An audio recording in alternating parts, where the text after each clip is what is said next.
Will, how's your camp going, man? It's going great. At least I'm not at home expecting a baby. Congratulations. I was just telling our producer I get angsty during the show now in case she calls and is like, well, it's time. You better get moving. Well, he needs to prove that he's actually having the baby. So we're still skeptical about things. Oh, it's like one of the excuses to get out of coming to California. He loves the Texas heat. Yeah, I know. You've seen all of the pictures of Jess being pregnant. It's definitely not an excuse. Photoshop's a real thing. We know that. We know that as a fact. All right. Well, since I might be lying about the baby, can you allow me to ask a question anyway? I'm kind of curious. I know eventually Michael Gallup will be back, but looking at the way the camp's developed thus far, do you feel like Noah Brown has the inside track at the X? Dennis Houston? Like, how are we feeling about that spot specifically? I think that's what training camp is for, is the battles. And, one of the things that, people are out here watching and, talk about the receiver deal. We've been going against each other for an extended amount of time. The offensive linemen know what the defensive linemen are going to do. The defensive linemen know what the offense, and the receivers and the DB. So now it's about the competition, and we'll find out more when we go against Denver and we get in the games. There's been bright spots from every guy, and there's also been things that we need to improve on every guy, and that's what training camp is for. So when I'm watching practice, I get excited about padded practice. I'm sure that, obviously there's more competition there. When it's non-padded practice, I'm sure that you're trying to see things from certain guys that are trying to either maybe make first team or make the team in general. What are you kind of looking at when it's a non-padded, kind of more, from my perspective, more of a jogging practice? It's really the retention and the execution. That's more of the things we were talking about. All of the information that we put in, those non-padded practices, those walkthroughs are seeing how guys retain things. It's seeing how they fit into the call and understand what's going on. It's more of a mental thing when we don't have on the pads. When you put on the pads, it's now applying the mental stuff with the physical stuff that we're looking for. Can guys catch your eye during the kind of those practices, or? It's a part of the equation. Okay. We don't have on pads. It's like going to the combine and watching a guy run and jump in his underwear. You don't really push the needle. I want to see you in pads. I do remember Parcells when he was asked by Brad Sham about T.O., the look on his face was like, all right, I have to answer these questions. But the one thing he said was, you can't hate the way the guy practices. Mm-hmm. He goes out there and he does his work, and he's trying to do it at a speed that is going to be like a game and everything. And I think the coaches have a lot of respect for the guys that go out there and are trying all that part, but also taking care of their body with the GPS and everything too. But you knew you were getting that from T.O.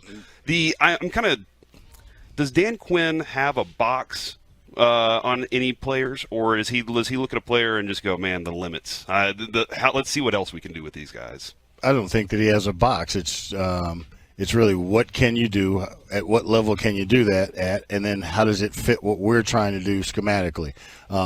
Also very creative in the fact that he can take your strengths, and even if it doesn't fit in to the scheme there, he's going to try and find something to allow us to play at a level that uses the skill set of everybody. Yeah, it's kind of, we can add this element, this little wrinkle to our defense too. Well, then how does Anthony Barr kind of fit into like y'all's idea of what it's going to be able to allow y'all to do defensively?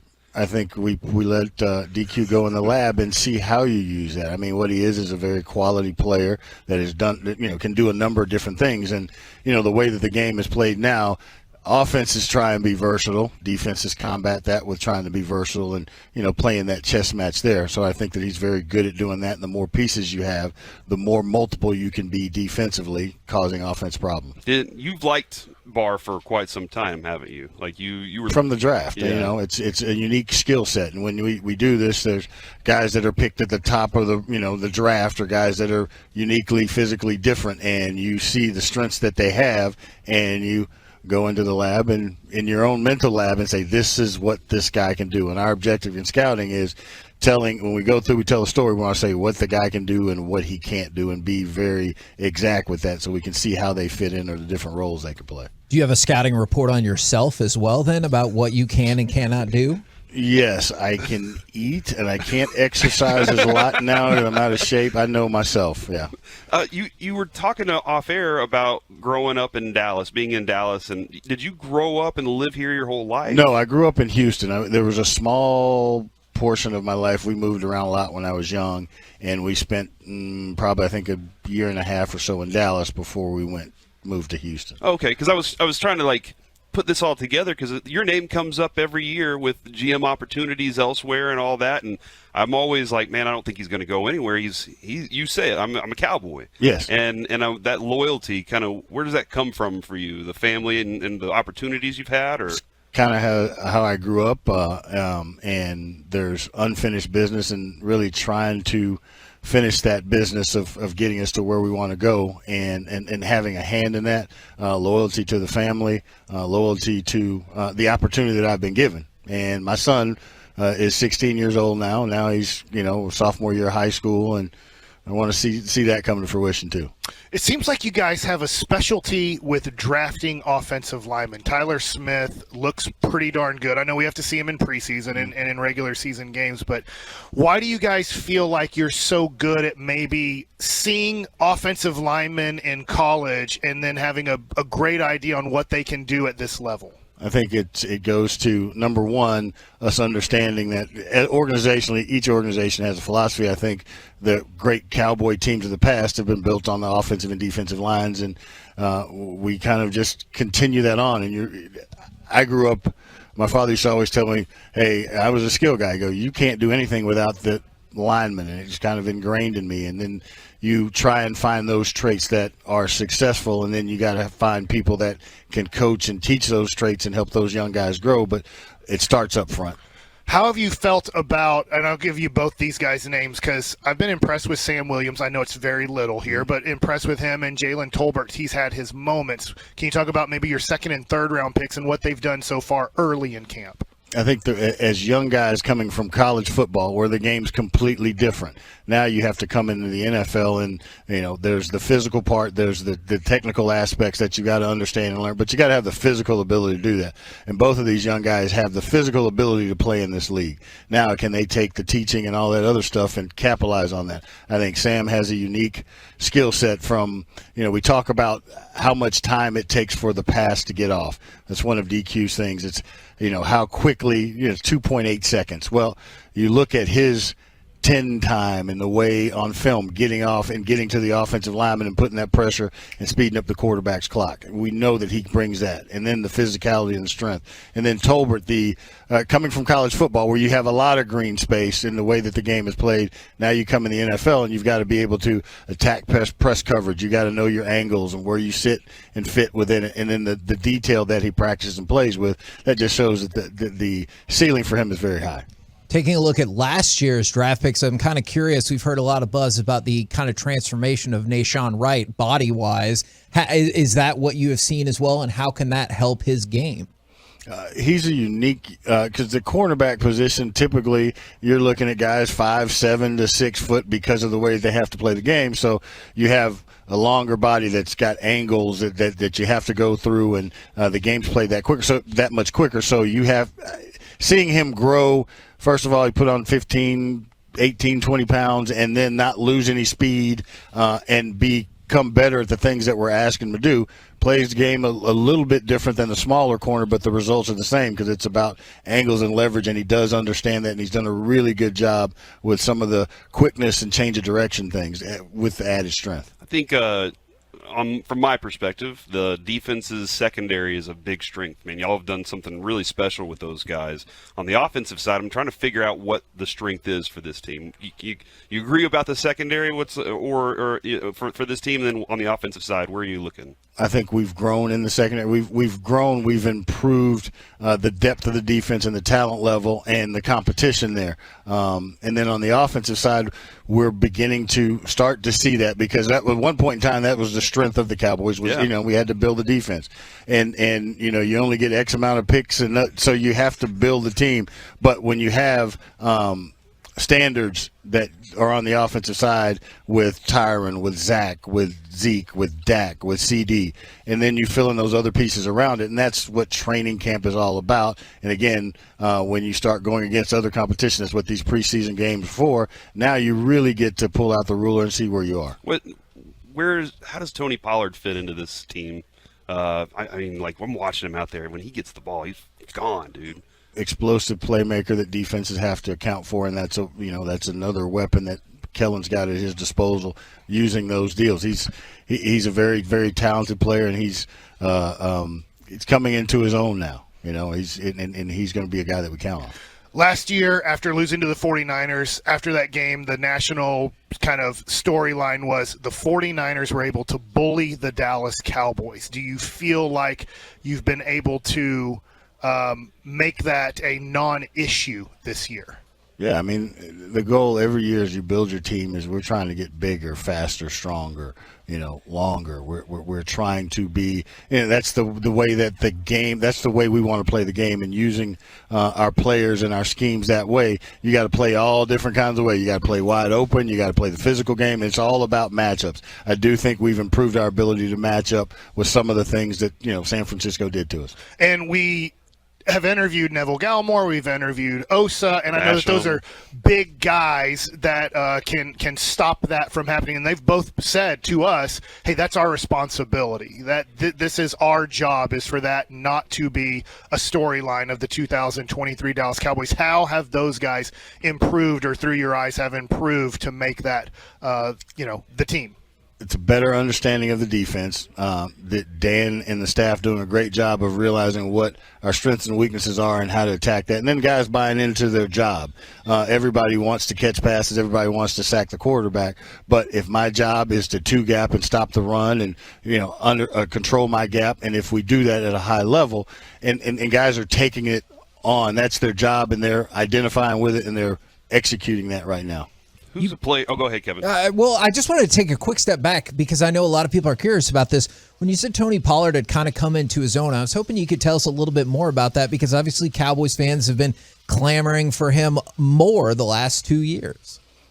I think that he's continued to understand the game, and he just gets better and better each year, understanding the game. Now, he's got Ezekiel, one of the best running backs in NFL football, that's, in the lineup with him. So there's only one football that goes around. So how do we do that? And that's why we pay Kellen, and the offensive staff is trying to find that. But I think that every time he touches the ball, there's an opportunity for a big play. And how do we use that? So coming into his own is getting stronger, understanding the game more. Now we're asking more things out of him, being aware and being able to do that and execute at a high level. That's how he's grown. I got an option for you, Kevin, on that. Maybe we add more footballs. If there's only one and we want to get more footballs, what do you think about that? Or Pollard in the slot some. Sure. Either, I'm sure. Yeah, whatever. I'm kind of curious on Dalton.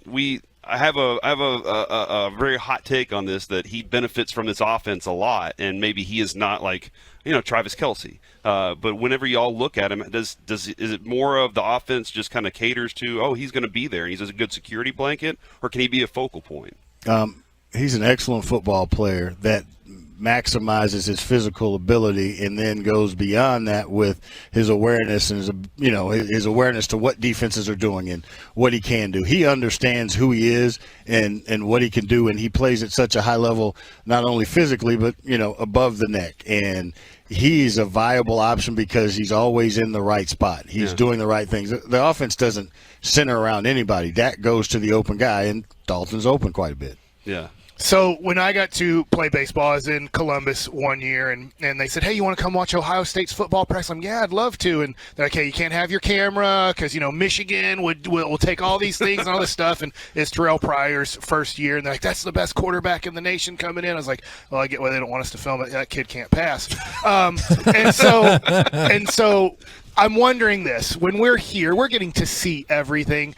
How much do you I know you're not the coach, but how much do you kind of have to hold back that obviously you don't want the public and you don't want maybe the media seeing certain things that you guys are going to do in the regular season?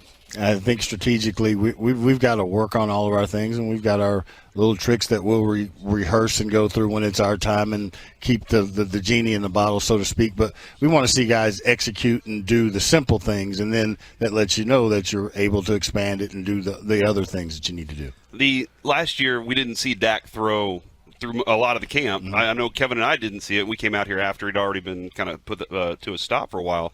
But then he gets out there against Tampa Bay, and I was watching Aaron Rodgers type throws. Like, guys, he's putting the ball in the air, floating them, and there were things that I had not seen Dak do in his career up to that point.